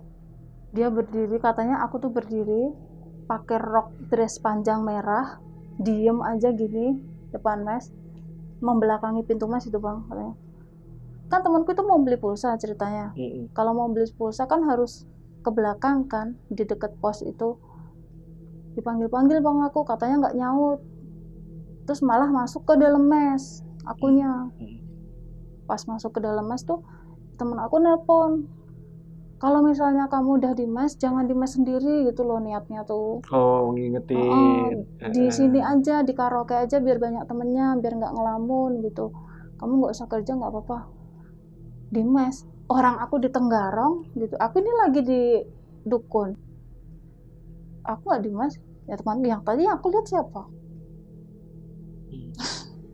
Si orang pinternya ini bilang, udah itu jahil katanya, itu jahil karena dia tuh suka sama kamu. Pulang nih bang aku dari dukun balik ke Tenggarong lagi kan. Balik ke Tenggarong, malamnya tuh nggak ada apa-apa, cuman masih nggak bisa tidur, karena kalau tidur kan masih kayak takut pasti gini lagi bang, kayak diserang lagi itu loh. Pas udah nyampe Tenggarong nih, aku nelpon nih bang si Sasa, Dul, kayaknya aku nggak bisa kerja lagi deh, mau nggak mau besok aku harus pulang. Iya pulang aja nggak apa-apa katanya. Nggak apa-apa, dia tuh sambil kayak mau nangis dulu bang, pulang aja nggak apa-apa, nanti biar aku yang bilang ke mami, biar aku yang bilang ke orang kantor. Jadi tuh bang di sana itu kalau misalnya udah tanda tangan kontrak, jadi kan dapat gajinya itu kan seminggu sekali, jadi gajinya itu dipotong 500 buat deposit, nanti kalau habis kontrak baru dikasihkan semua. Kalau misalnya belum habis kontrak tapi udah mau pulang, deposit hangus. Terus paginya tuh bang, aku mau balik ke mes tuh. Niatnya kan mau packing baju, mau ambil gaji gitu. Pas udah nyampe mes itu kan jam 9, jam 10 bang, sekitar jam segitu. Ternyata si Sasa ini udah di depan kamar bang, udah di depan mes sama anak-anak yang kenal aku ini. Udah ada mami, udah ada satpam. Bajuku tuh udah dipackingin semua sama si Sasa. Gaji aku tuh udah diambil, deposit aku tuh udah diambilin. Tapi bang, pas ngambil deposit aku, si Sasa tuh ribut dulu nih sama orang kantor. Tadinya nggak boleh bang, karena belum habis kontrak kan. Si Sasa nih marah-marah bang. Kenapa nggak boleh diambil? Temanku nih udah mau di sini, haknya dia loh. Dia tuh nggak betah di sini karena bukan karena gimana gitu. Kenapa nggak bisa diambil? Kenapa? Sempet adu mulut tuh bang. Akhirnya bisa kan, dibantu mami gitu. Bisa depositnya keluar, gaji keluar. Terus yang bikin kaget lagi tuh, si Sasati nggak tahu ya bang, orangnya tuh tulus. Kalau bantu teman tuh nggak setengah-setengah. Anak satu mes tuh dimintain donasi bang, buat aku, buat bekal aku pulang ke Jawa katanya. Terus sampai ngumpul banyak, cukup lah buat beli tiket pesawat berdua sama sewa mobil lah waktu itu. Kan dari Samarinda ke Balikpapan kan nyewa mobil. Ya, pulangnya sama bapak berarti ya? Pulang sama bapak. Si Sasa ini pas aku mau pulang nih, bilang gini, sambil nangis bang, kan udah pamitan semua. Si Sasa ini yang terakhir. Aku nggak tahu ya bang, yang dialami Sasa waktu itu tuh apa. Karena si Sasa tuh nggak pernah cerita. Entah dia tuh udah kayak dilihat-liatin, diganggu, tapi dia nggak cerita. Sasa ini waktu itu nggak tahu. Dul, manggil aku kan, kamu jangan aneh-aneh lagi ya. Kan udah ada bapak di sini. Kamu pokoknya pulang selamat, jangan aneh-aneh lagi. Ya kamu juga Dul, kalau bisa pulang gitu, jangan di sini. Udah nggak usah mikirin aku, yang penting kamu pulang gitu. Dia tuh kayak ngerasa bersalah gitu loh bang, karena udah bawa aku gitu. Pas di perjalanan itu kan akhirnya nggak jadi sewa mobil bang, tapi pakai mobil kantor. Difasilitasin lagi kan karena tanggung jawab, biar nggak sewa mobil gitu, udah diantar sopir kantor. Pas di jalan tuh bang, kan ngelewatin bukit itu, pesawat tuh jam 4 sore bang, sore lah pokoknya. Kan kalau berangkat itu kan malam, nah ini kan siang kan. Pas di tengah-tengah Bukit Soeharto nih, lidah aku tuh kayak ada yang narik bang. Lidahku nih kayak dari dalam tuh kayak ada tangan yang narik gini loh. Kan bisa dibayangin bang sakitnya kayak apa. Itu karena sakit, sini tuh kayak ada yang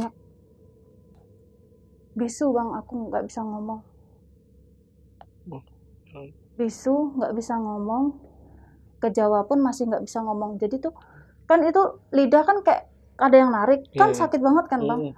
Jadi tuh aku ngedorong ke dalam bang, lidah aku kan kayak keluar, jadi aku ngedorong ke dalam biar nggak terlalu ketarik keluar. Aku ngambil baju yang di koper tuh buat aku masukin bang, kain ke mulutku. Disumpel tapi sambil didorong tangan gitu. Jadi selama berjam-jam tanganku masuk bang, karena ada yang narik tuh kan. Aku cuma cat gini bang. Sakit tenggorokanku, sakit lidah kayak ada yang ketarik, nggak bisa ngomong. Bapakku nangis bang, selama perjalanan itu di pesawat nangis. Nah pas di bandara itu kan ada ruang medis, itu kan saking sakitnya aku tuh sampai mau jatuh bang, kayak mau pingsan gitu loh. Dibopong sama satpam bandara, dibawa tuh ke ruang medis. Di situ ada tim medisnya lah, petugas medis. Katanya, Pak ini anaknya kayaknya kena saraf deh gitu. Sarafnya kena. Si bapak aku kan udah tahu kan bang, enggak ini bukan saraf, cuman nggak ngomong, kayak ngebatin aja bukan saraf. Terus dikasih obat tuh sama petugas kesehatannya tuh, ini Pak biar ngurangin sakit, biar ototnya nggak tegang. Tetep kan nggak bisa diminum bang, orang lidahnya ketarik. Terus di sini juga disumpal kain kan, ngedorong ke dalam pinggir aku gini terus bang, nahan lidahku itu. Pas di dalam pesawat itu masih kayak gitu, nahan sakit. Bapakku tuh nangis terus sambil baca-baca ayat kursi. Yang penumpang sebelah sampai bilang gini, Pak anaknya kenapa? Maaf ya Pak kalau ganggu. Nggak apa-apa kok, nggak apa-apa. Tenang aja Pak, udah nggak apa-apa, bacain aja gitu. Kan takut berisik kan bang, karena nangis sambil baca-baca. Pas nyampe di Jawa, bandara Jawa, langsung naik taksi bandara. Naik taksi bandara tuh dari bandara ke rumah tuh sebenarnya deket bang, cuman 10 menit 15 menit lah.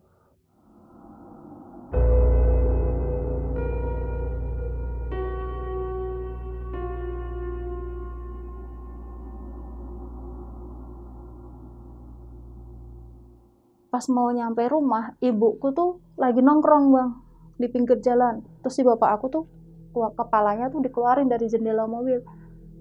Mulai anaknya loro, pulang anaknya sakit.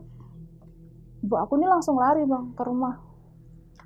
Terus ditanya kan pas aku mau masuk rumah tuh, ibu aku udah di depan rumah. Kenapa? Anaknya bisu, nggak bisa ngomong gitu, nggak bisa ngomong, kesambet. Ibuku langsung lari bang, pergi nggak tahu kemana tuh. Pergi tuh ada tuh setengah jam bang. Pikiran aku, anak pulang-pulang kayak gini kok malah pergi. Ternyata dia tuh pergi bang ke orang pinter. Pulang-pulang tuh bawa air kelapa hijau sama bunga setaman. Sekresek bang bunga setamannya tuh. Udah ayo mandi pakai air ini. Ember dikasih air, dikasih kelapa, dikasih bunga, dijadiin satu tuh bang. Sebelum dimandiin ke aku, si ibu aku tuh baca-baca, nggak tahu baca-baca apa kan. Pas kan ini posisi masih bisu bang, masih nahan sakit kan, masih gitu. Pas diguyur sekali pakai air kembang, langsung bang lemes kayak nggak ada apa-apa. Baru sekali doang? Baru sekali doang, itu langsung normal lagi bang. Rasa bekas rasa sakit nggak ada, langsung bisa ngomong. Yang tadinya badan dingin mati rasa kan dipegang gini kayak mati rasa, jadi hangat lagi, kerasa lagi. Udah enak belum? Udah, habisin airnya, dihabisin bang. Itu udah kayak nggak ada apa-apa lagi. Batin aku hancur juga ya, padahal aku udah setengah mati, nahan 5 jam tuh bang kayak gitu. Di pesawat kan masih 1,5 jam bang. Dari bandara masih nunggu pesawat 1 jam. Jadi udah nggak ketulungan, sakitnya udah lemes. Terus habis itu bapak aku cerita, kok marah-marah tuh ke ibu aku, kok bisa anaknya sampai Samarinda gini-gini. Ya nggak tahu juga katanya. Bapak aku ini manggil bang omku, yang di Jawa juga, dipanggil buat ke rumah buat ngobatin aku. Nah si omku ini kan juga orang bisa bang, dia tuh belajar ngobatin orang gitu loh. Cuman waktu itu nggak bisa bang ngatasin aku. Jadi tuh sosok itu tuh ada bang di situ, si kuntilanak yang di sana tuh, yang katanya nyebrang laut udah nggak ngikut, itu berdiri bang di depan rumahku. Dia nggak masuk, berdirinya tuh di tembok. Jadi sosok itu kalau berdiri tuh nggak di tengah, tapi dia tuh di tembok bang. Ada bang di situ. So aku ketakutan kan, yang karena pikiran aku udah tadinya udah nggak ada lagi. Terus dibawa tuh malam itu juga habis mandi tuh, karena sosok itu ada, dibawa tuh bang jam 10 malam atau jam 9 malam, dibawa ke orang pinter. Yang orang pinternya tuh yang ngasih air kelapa sama kembang setaman tadi. Karena tadi nggak ikut ya ke rumah dia. Terus dibawa ke sana tuh, itu kan cuman beda kampung, cuman sebelahan lah. Dibawa ke sana, baru bang mau masuk ke rumah dukun itu, berdiri bang di situ lagi. Yang lihat siapa ini? Aku sama dukun itu yang lihat. Nah, yang lihat kan si ibu aku nih nggak lihat, yang lihat aku sama si dukunnya ini, dukun yang di dekat rumah. Ngomongnya sama bang, sama kayak yang 2 dukun itu. Ibu disukain tuh di sana, itu tanpa ngomong tuh udah tahu bang. Kerja opo ning kono, kerja opo gitu. Ibu tahu bang? Ya jadi tahu bang. Terus habis itu si ibu aku kan udah nggak mikir ke situ kan, yang penting anak selamat. Pasti. Udah nggak marah, udah nggak bisa marah, yang penting anak selamat. Terus dipagarin biar nggak ganggu gitu loh bang. Kan aku waktu mau masuk kan nggak berani karena dia berdiri di depan pintu tapi di tembok. Si dukunnya masuk aja, masuk. Terus di dalam tuh juga diceramahin, kerja opo gitu, nggak, jangan kerja, jangan aneh-aneh, cari kerja yang bener. Aku cuman iya aja, ini aku pagarin, tapi nggak tahu ya nanti kalau misalnya masih ada lagi kesini lagi. Pulang bang, udah berhari-hari, berminggu, karena udah seminggu lah, nggak nyampe 2 minggu, ada lagi bang muncul. Kan si bapak aku kan udah pulang tuh ke Kalimantan. Oh, balik lagi, udah balik kerja Ya, lagi ya. kan balik kerja. Jadi dia kan kayak nggak bisa lama gitu loh, karena Mm-mm. dadakan juga kan. Pulang ke Mm-mm. Jawa kan karena nganterin aku dadakan. Jadi pulang ke Jawa terus udah ini nggak bisa ngatasi lagi bang, dipanggil lagi, gitu lagi, dipanggil dukun lagi. Pokoknya berkali-kali dah sampai berbulan-bulan lah. Sempet udah lama dong, 2 bulan apa berapa itu. Si bapak aku karena udah greget ya ngeliat anaknya kayak gitu, bude aku nih ditelepon. Bude tuh kakaknya bapak Ya. di Jawa juga. Nih ponakanmu tuh gini gini gini, dijemput bang, aku sama budeku, singkat cerita tuh gitu, dijemput lah, dibawa aku ke rumah bude. Mm-mm. Terus di situ udah ada om-omku, saudara-saudaraku yang lain Pada gitu. ngumpul. Pada ngumpul. Terus didatengin bang, besoknya didatengin kiai, bukan dukun nih bang, tapi dia kiai, udah kenal akrab sama om-omku. Mm-mm. Jadi dia tuh entah kayak suhunya, gurunya gitu. Dia tuh kayak sakti gitu loh bang, yang Oke. ngajarin om-omku hal kayak gitu. Nah biasanya kan kalau orang yang berobat dia kan nyamperin bang ke kiainya. Ini enggak, kiainya yang datang ke tempat budeku. Mm. Kiainya tuh ngelihat aku bang. Kalau orang biasa ngelihat aku nih cuman pucet lemes gitu, pandangan kosong. Tapi kalau kiainya itu katanya ya ngelihat aku tuh badannya tuh biru-biru, kayak 3 hari 4 hari gitu loh bang. Hah? Heeh. Badan aku tuh biru-biru, Iya. bibir aku biru, kayak yang udah beberapa hari gitu. Mm-mm. Terus si kiainya, udah nggak apa-apa, kamu sekarang ambil wudhu terus pakai mukena. Terus diduduk sila tuh bang, disuruh duduk sila di ruang tengahnya budeku. Mm-mm. Aku duduk, di depan aku kiainya, di samping aku bude. Terus saudara-saudaraku kan jadi ngumpul tuh bang di situ, jadi Iya. kepo kan, Iya. ngumpul. Bude aku tuh disuruh ngambil piring, bu ambil piring, terus ambil rambutnya 7 rambut nih, 7 helai, ditaruh di piring bang. Mm-mm. Pas ditaruh di piring tuh didoain tuh bang, padahal kiainya nggak megang piringnya sama sekali. Mm-mm. Kan yang megang bude. Mm-mm. Ditaruh di depanku, aku, piring, kiai. Pas didoain gitu rambutnya kebakar bang, kayak Tiba-tiba kebakar. tiba-tiba kebakar, kayak wuk gitu, Mm-mm. keluar api, keluar asap pekat. Bu, ambil tuh piringnya, dilihat di piring ada apaan, ada apa coba bang, darah, percikan darah di piring tuh penuh darah. Mau tahu nggak kenapa ini darah? Anak ibu mau dimati. Itu yang udah ngomong udah 4 tuh bang. Udah kesekian kalinya tuh. Dia udah tahu bang, itu langsung to the point, mau dijadiin tumbal di sana tuh, mau dibawa itu sopanya ke sana. Ini belum telat katanya. Walaupun itu si kiainya tuh bilang ini tuh udah mendarah daging tapi masih bisa diselamatin. Tuh, aku udah linglung kan bang, udah nggak ngerti dia ngomong apa kan. Iya. Yang ngomong kan budeku, aku cuma denger aja tapi takut juga udah enggak, kayak udah pasrah gitu loh. Terus yang tadinya kiainya duduk di depanku itu pindah bang ke belakang. Pindah ke belakang, si budeku kan jadi geser nih ke tengah gini, di samping. Jempolnya kiai ini ditaruh bang di punggungku sini. Tahu nggak bang jempolnya ini kayak apa? Kayak bara api ditempelin ke badan. Panasnya minta ampun. Iya. Itu baru 1 jempol ya bang, ditempelin aku udah gini, aduh pak nggak kuat, panas. Terus ditempelin lagi, coba lagi, tahu nggak kenapa panas? Itu yang panas tuh bukan kamu, tapi setan-setan ini yang dari sana, yang di dalam tubuh kamu katanya. Kamu juga ikut ngerasain panas, soalnya dia masuk ke badan kamu udah jadi satu sama dia. Jadi dia kepanasan, kamu ikut kepanasan. Kamu udah bisa ngebayangin kan gimana panasnya dia waktu kebakar. Itu baru 1 jempol loh katanya bang. Saudaraku yang lihat aku disuruh ngambil botol air mineral yang ukuran 1,5 liter. Iya. Sama kresek yang gede 7 lapis bang. Entah mau 7, yang penting tuh 7 lapis ke atas lah, minim 7. Itu kreseknya dilapis-lapis. Oke. Nah, si botolnya ini ditaruh bang, aku pegang di depan aku gini kan, aku duduk sila sambil megang botol. Terus pas megang botol itu kiainya bilang gini, nanti kan kamu udah bisa ngebayangin kan jempol aku panasnya kayak apa, nanti tangan aku 5 ini bakal nyentuh punggungmu semua. Udah gitu, ya Pak, kamu lebih milih nahan panas apa mau diajak ke sana gitu. Ya Pak, nahan panas. Jadi mau nggak mau tuh bang, tangan 5 ini di punggungku bang, sambil baca doa, sambil megang gini aku. Si kiainya baca doa sambil gini.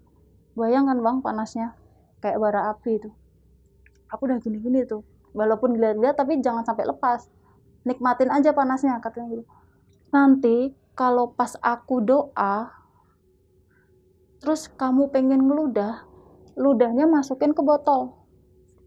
Ya aku iyain aja dong. Iya. Pikirku kan mudah kan bang, tinggal cuh gitu kan. Ternyata pas di tengah-tengah doa itu bener bang, air liur tuh kayak ini bang, jadi naik semua ke sini, ngumpul di sini. Pas mau aku cuhin itu nggak bisa, kan udah tinggal cuh gitu ya bang ya. Iya. Nggak bisa, kayak ada yang nahan. Nah si Pak Kiai ini bilang, coba terus muntahin ke botol. Kan aku nggak bisa jawab kan bang, kayak gitu, mulut aku nih nggak bisa ngebuka, kayak ada yang ngelem, kayak ada yang ngebungkam ya. Iya, kayak ada yang ngebungkam. Itu kan lidahku kan jadi kayak dikunci bang, tiba-tiba tuh. Padahal tinggal cuh gitu, udah ngumpul di ujung bibir tuh. Yang tadinya kiainya tangan ini, yang ini tuh ikut bang.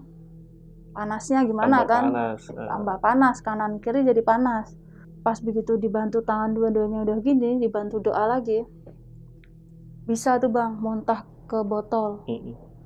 Pas air liurnya muntah ke botol, botolnya nanti langsung gini bang, jalan sendiri kayak cacing kepanasan. Botolnya atau si botol gumpalan itu ya? Botol, jadi kan air liur aku kan netes tuh, udah masukin semua, jadi langsung kayak kebakar bang, buk, keluar asap, ada apinya kecil-kecil. Tapi pas keluar asap itu botolnya itu jalan sendiri di depanku, kayak gosar-gosar gitu loh bang. Itu nggak tumpah airnya? Botolnya kosong, nggak ada airnya. Nggak ada airnya. Jadi cuman ya gumpalan tadi gitu. Jadi botol kosong itu buat wadah gitu loh bang, buat muntahin. Nah pas dimuntahin, botolnya itu kan kayak jalan sendiri, ngegosar-gosar gitu, sambil keluar asap pekat tuh bang. Nah pas gosar-gosar gitu, kiainya tuh langsung masukin botolnya ke kresek yang udah dilapis 7 itu, dimasukin ke kresek, itu meleleh bang botolnya, sama plastik yang di dalam itu meleleh gitu aja. Makanya sampai dilapis 7 kan biar nggak tembus keluar kan. Meleleh. Pas udah tenang botolnya itu, si Pak Kiainya tuh bilang gini ke bude aku, Bu, ini anaknya udah selamat, yang semua setan yang ikut anak ibu udah aku bakar di sini. Tahu sendiri kan Bu, ini udah kebakar, udah aku mati. Jadi bisa saja aku pulangin, cuman ini aku nggak mau, takutnya balik lagi. Nah makanya dibakar di sini. Makanya aku kenapa minta anak ibu tuh buat nahan panas, soalnya kan udah mendarah daging bang. Jadi apa yang dirasain sosok itu kepanasan, aku pun ikut kepanasan gitu. Jadi sampai dia keluar baru aku bisa nggak kepanasan. Terus pas udah gitu si kiainya tuh ngeledek lagi tuh bang, ngeledek kan, kalau kerja tuh yang bener, lagi-lagi tuh digituin bang sama dukun semua itu, lagi-lagi tuh gitu. Iya. Nasihatin itu. Kalau kerja tuh yang bener. Gak dibalikin, kan saya nyanyi doang gitu. Enggak bener. Iya, bener gak Nur? Nyanyi doang saya gitu. Aku udah kalau kerja yang bener, Nduk. Aku bisa aja loh ngasih kamu penglaris gitu. Tapi jangan, kamu udah ngerasain sendiri kan gimana. Jangan sampai kayak gitu lagi. Ya aku cuman iya gitu. Iya Pak, udah kapok gitu. Terus udah bang, itu kan udah selesai tuh, udah beres, udah nggak ada lagi bang, bener-bener udah selesai. Udah seger lagi, udah sebulan ke depan tuh udah nggak ada apa-apa. Nah berjalannya waktu Kan aku nggak denger nih bang beberapa bulan kabar si Sasa nih. Iya. Setahu aku kan dia masih di situ, masih perpanjang beberapa kontrak lah, dia perpanjang lagi kayaknya sih gitu. Akhir tahun 2016 kayaknya Sasa tuh ngabarin, nelpon aku, Dul, aku udah nggak di Kalimantan lagi nih, aku udah diem di Jakarta. Terus gimana kabarmu, katanya, nanya-nanya gitu kan. Biasalah bang, nanya-nanya kabar lah. Udah dulu, udah jangan kerja gitu lagi lah, pokoknya diem aja di Jakarta, nggak usah kemana-mana lagi gitu. Sisa saya ini kan 2016 akhir kan ngomong kayak gitu bang. Ternyata dia tuh 2016 sebelum nelpon aku dia tuh udah sakit parah bang. Jadi dia di Kalimantan setelah aku kayaknya perpanjang kontrak berapa kali, terus dia sakit parah, terus dia pulang ke Jakarta. Waktu itu ya kata adiknya dia tuh sakit parah berbulan-bulan lah sampai badannya habis kurus gitu. Terus akhirnya dia sembuh tuh nelpon aku bang, pas begitu badannya udah gemuk lagi nih, udah segar lagi. Dia nelpon, aku udah nggak di Kalimantan, aku udah di Jakarta, diem di Jakarta. Seneng dong bang denger kabar kayak gitu. Oh ya udah dulu, ntar kapan-kapan aku main lah ke Jakarta gitu kan, udah lama juga tuh bang nggak ketemu. Awal 2017 tuh bang kalau nggak salah aku main bang ke Jakarta. Nemuin dia itu nggak ada bang tanda-tanda dia kayak orang habis sakit parah gitu, nggak ada lah. Aku ngeliat dia tuh seger, cantik gitu kan, dia orangnya putih kan. Harusnya aku kan di Jakarta main di situ kan seminggu 2 minggu kan, tapi karena aku nggak cocok sama air di situ, aku pulang cepet bang. Jadi cuman 3 hari aja aku di situ. Kenapa airnya bau bensin ya? Jadi kalau aku mandi itu kayak iritasi gitu loh bang di kulit aku. Nggak tahu, kayak nggak cocok. Kulitku tuh kayak merah-merah, panas, gatel. Duh, aku pulang dulu ya ke Jawa katanya. Tahu sendiri kulitku kayak gini. Ya nggak jadi gitu. Karena dia tahu kan keadaan kulitku. Terus akhirnya pulang tuh bang. Pas mau naik ojek, mau ke stasiun, aku tuh bilang ke si Sasa gini, Dul, pokoknya kita sahabatan sampai lama ya, sampai nenek-nenek gitu. Pokoknya jangan sampai putus hubungan gitulah. Itu aku sambil meluk dia bang. Terus apaan sih lu, katanya, lebay. Janji ya dulu ya, kita sahabatan sampai nenek-nenek. Udah gitu bang, dia tuh bilang iya janji gitu. Udah nggak usah lebay-lebay lagi, yang penting sekarang jaga kesehatan masing-masing lah, kan kita jauh. Pas aku pulang tuh bang ke Jawa, jarak berapa bulan lagi, bener bang, dia main bang ke Jawa. Pagi-pagi jam 9 tuh dia nelpon, Dul, aku mau ke Jawa nih. Seneng dong. Ya udah datang aja kapan? Sekarang. Lah, kok sekarang? Iya nih aku udah di bus. Biasa naik kereta. Enggak apa-apa, lagi pengen naik bus. Sama siapa? Ada teman aku cowok gitu. Ditemenin bang sama temennya cowok. Pas nyampe Jawa, dia tuh baru ketemu aku bang, udah meluk, udah nangis. Malamnya dia tuh cerita, dia tuh habis dibegal, dia dikalungin sama begalnya itu motor, iPhone-nya dia. Motornya tuh baru beli bang, baru berapa bulan. Jadi pas aku ke Jakarta itu dia baru beli motor. Nah pas dia ke Jawa dirampok kan, jadi habis semua kan bang. Terus dia tuh nangis-nangis, ya udah kamu di sini aja, temen cowokmu biar pulang katanya. Enggak, aku mau pulang katanya. Kenapa nggak di sini dulu, nanti biar kamu nggak usah keluar uang katanya. Enggak dulu, aku cuma mau ketemu sebentar, nanti kamu nggak usah ke Jakarta lagi ya, nanti biar aku yang kesini gitu bang. Itu aku nggak tahu bang waktu itu maksud dia tuh apa. Si temen cowok ini nggak tahu Sasa lagi mandi atau apa. Aku tuh ngomong bang, kok kamu biarin sih Sasa habis kayak gitu naik bus? Kak, si Sasa itu tadinya tuh nggak mau ditemenin di bis. Kan dia dibegal tuh jam 2 malam. Jam 4 pagi tuh dia udah naik bus bang. Pokoknya mau ke Jawa, mau ketemu aku gitu. Habis dibegal itu. Gile. Nekat banget ya. Iya, Padahal abis dibegal itu ya. habis dibegal. Harusnya kan nenangin diri dulu, Iya, iya. diem dulu, jangan gerusak-gerusuk, kan mental lagi kayak gitu, apalagi jauh kan bang, Jawa, Jakarta Jawa kan, naik bus lagi.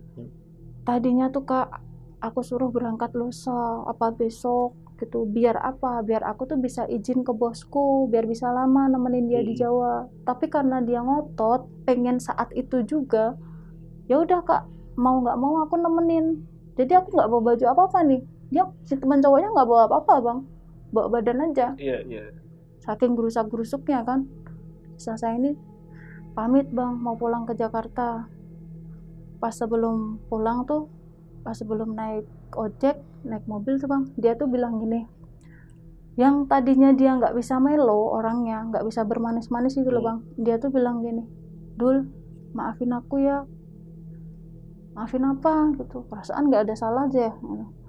Pokoknya maafin aku ya, nanti kalau aku nggak bisa nepatin janji. Aku bingung dong bang, janji apa kan. Maafin aku katanya. Maaf ya, nanti kamu nggak usah ke Jakarta, biar aku aja yang kesini katanya. Nah pikir aku kan, kalau aku ke Jakarta kan karena nggak cocok sama airnya bang, pikir aku kan kayak gitu. Aku iya-iyain aja, ya udah nanti aku tunggu kamu ke Jawa lagi katanya. Terus habis itu udah bang, dia pulang tuh, jarak berbulan-bulan tuh, dia dari semenjak pulang dari Jawa itu susah bang dihubungin. Oke. Chat jarang dibales, di VC susah. Kalau dulu kan sering VC bang kalau malam tuh, sekarang susah katanya. Udah berbulan-bulan gitu kayak kehilangan gitu, ini anak kenapa. Nah pas siang-siang tuh bang, 2018 tuh bulan Maret, awal bulan Maret tuh si teman cowoknya tuh nelpon bang, Kak maafin aku ya kak gitu. Iya maafin apa kan kayak gitu bang, si Sasa nih maafin aku, pokoknya maafin aku ya kak, si Sasa udah meninggal. Aku bingung bang, nah kenapa kok bisa meninggal. Iya 2 hari kemarin dia meninggal. Aku marah bang, lah kok 2 hari kamu baru ngabarin gitu. Iya kak, dia meninggalnya di pangkuan aku. Jadi si Sasa itu bang dibawa ke rumah sakit nggak mau, sampai akhirnya dia meninggal di pangkuan cowok itu. Aku kan kayak ngerasa bersalah kan bang. Si Sasa ini selama kita temenan dia emang nggak mau bang ngeliatin sisi sedihnya, ngeliatin sisi sakitnya, itu nggak mau. Jadi yang diliatin ke aku itu sisi yang seneng-senengnya aja gitu loh. Terus karena ngerasa bersalah, kok kamu tega sih sama aku? Kan waktu aku sakit di Kalimantan kan kamu yang nolongin, yang selalu ada gitu loh. Terus kenapa kamu nggak ngabarin aku gitu? Saat-saat dia sakaratul pun malah temen cowoknya yang ada di situ bang. Jadi aku kayak iri gitu loh. Terus sih, iya kak maafin aku makanya baru bisa ngabarin tuh karena dia tuh meninggalnya di pangkuan aku, makanya aku bisa ngabarinnya sekarang gitu. Oh, si temen cowoknya juga trauma gitu ya? Iya, dia masih shock gitu loh bang. Dia baru bisa ngabarin aku tuh 2 hari setelahnya. Terus aku cross check ke adiknya kan, pokoknya cariin nomor handphone itu adiknya. Bener bang, aku dikirimin video waktu si Sasa ini dimandiin, setelah dimandiin, dikafanin, itu aku dikirimin videonya. Aku baru percaya kalau Sasa memang sudah meninggal. Iya. Sasa ini kan udah meninggal. Terus setelah dia meninggal, dia ini selama 8 bulan tuh nggak pernah ya bang. 8 bulan, 9 bulan tuh nggak pernah namanya nemuin di mimpi gitu, nggak pernah. Otomatis kan orang kita dulu deket, masa nggak mimpiin gitu. Tuh pernah bang, aku pas mau tidur karena udah saking kangennya kan, aku tuh ngomong ke diri aku sendiri, Dul, masa kamu nggak kangen sih? Kenapa sih nggak datang ke mimpi? Kamu nggak kangen po Dul? Kamu nggak kangen po? Aku doain tuh bang sebelum tidur. Nah pas tidur itu mimpi aku tuh bang, aku tuh kayak muncul dari tempat gelap, tiba-tiba muncul nih dari tempat gelap. Terus pas aku muncul, di kiri aku ini ada 5 orang tuh berjejer bang. 1, 2, 3, 4, 5 tuh gini berjejer. 3 cewek, 2 cowok.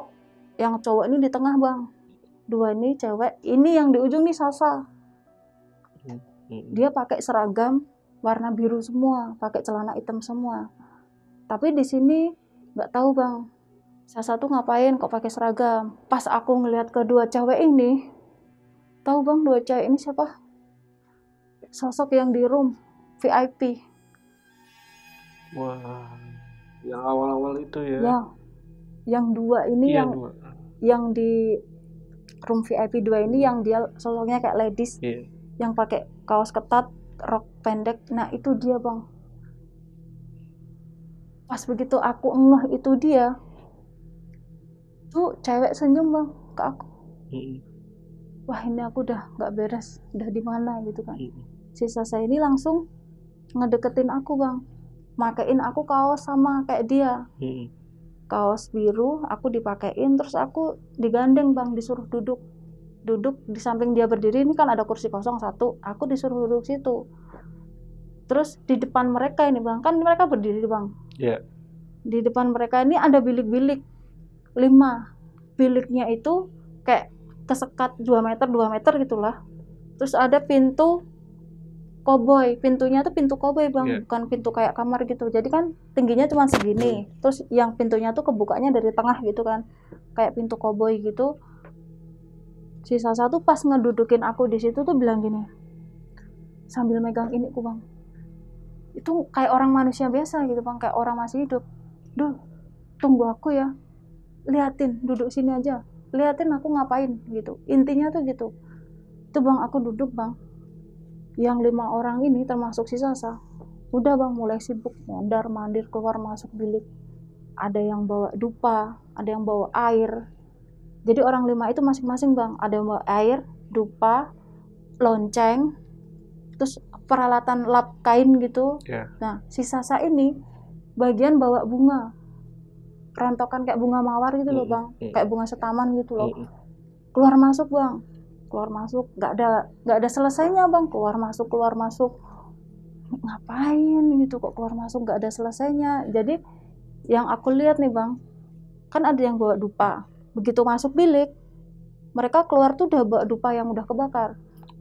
Nah yang satunya masuk bawa air bersih, keluar tuh udah bawa air yang keruh.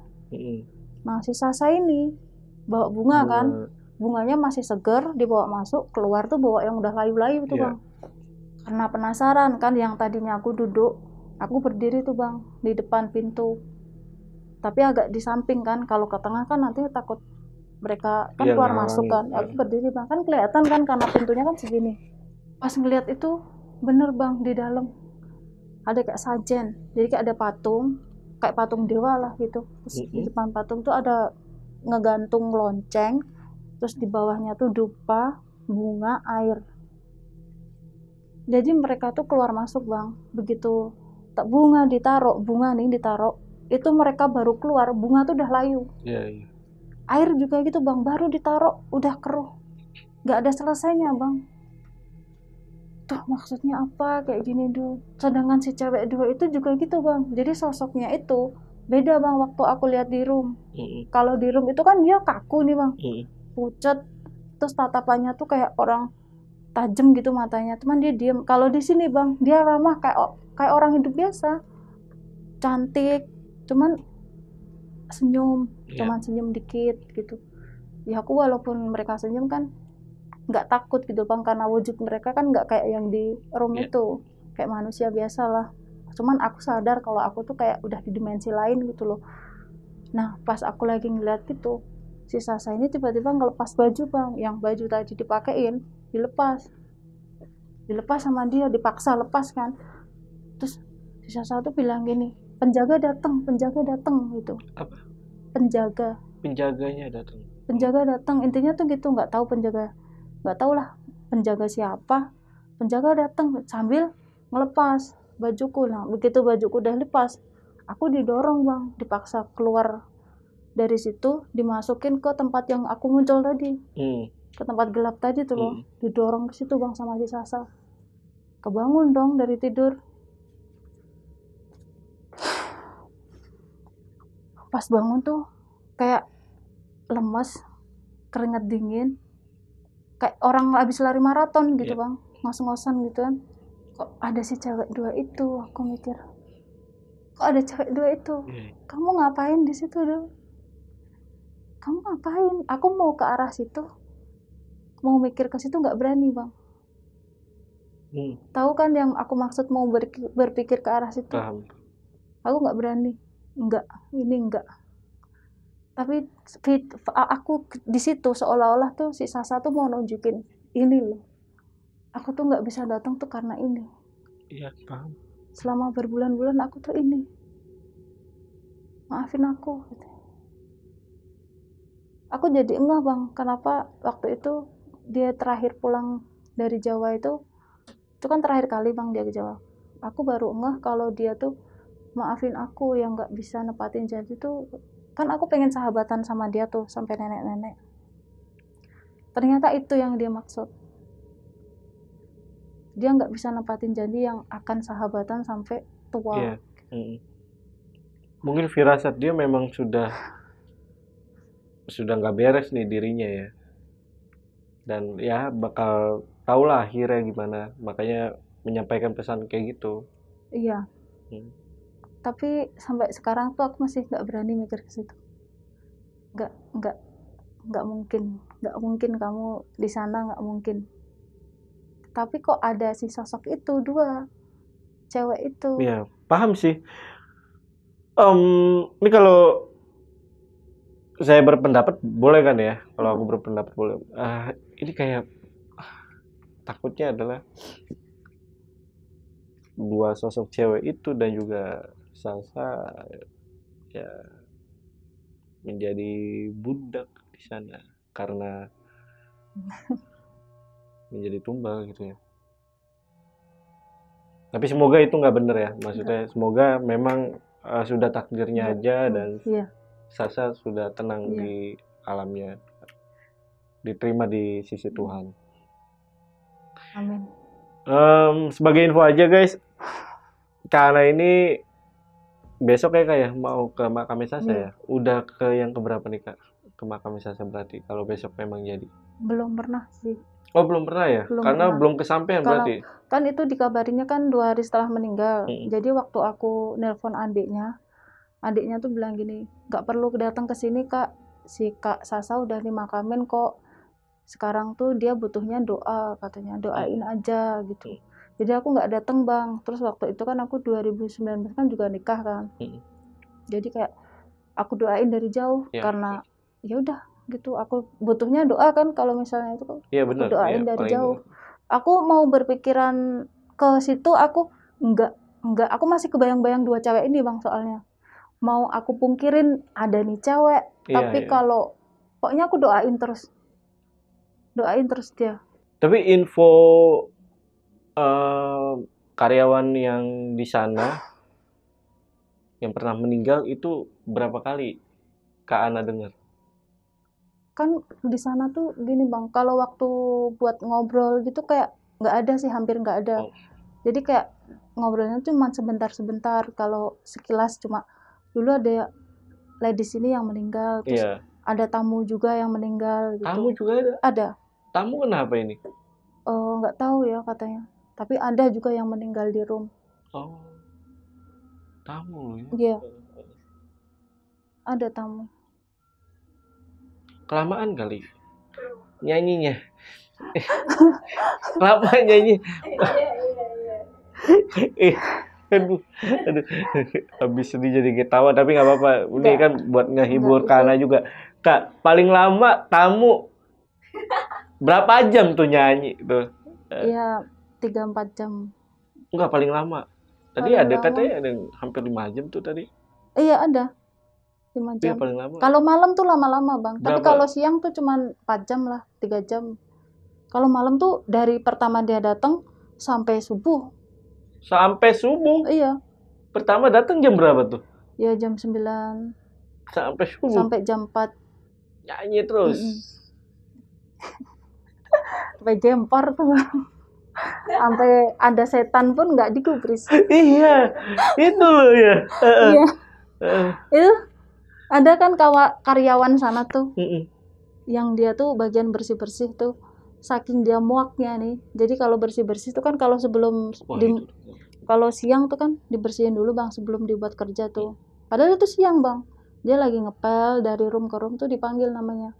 Misalnya namanya Joko gitu ya, Mas Joko gitu. Berisik. Si OB-nya tuh nyaut bang, berisik, nggak tahu orang repot apa. Mau bantuin kah? Kalau saya kan ngomongnya kah, bantuin kah? Saking muaknya itu bang. Gila ya penampakannya. Itu siang gitu. Tapi terakhir udah nggak pernah ke Kalimantan juga? Enggak. Trauma ya? Udah diam di rumah weh. 12 jam ada gak? 12 jam. Gila ya? Nggak tahu, beda banget bang. Aku pikir tuh kuat mental, kuat fisik tuh cuman ini, nggak segitunya lah. Iya. Ternyata membaur sama setan-setan itu. Apa kayak misalkan kerja tuh harus tahu latar belakangnya, tempatnya seperti apa, pekerjaannya seperti apa, boleh ya? Iya, pokoknya tuh kalau kerja tuh yang normal-normal aja lah. Jangan, nggak usah yang jauh-jauh, ke kerja yang benar, banyak-banyak berdoa. Pokoknya kan dimanapun tempat tuh banyak orang usaha tuh takutnya banyak tumbal gitu bang di mana-mana tuh. Kan kita nggak tahu kan dunia kayak gitu, orang awam kan, jadi ya banyak-banyak beribadah lah. Kerja nggak usah neko-neko. Ya. Nah, kalau bisa kerja yang lurus-lurus aja. Padahal nanti lurus juga nyanyi kan. Kalau dijawab, kamu ya kerja nyanyi saya. Ya udah, untuk video kali ini gue rasa cukup. Gue Jamal dari Lentar Malam dan Kak Ana izin pamit. Bye.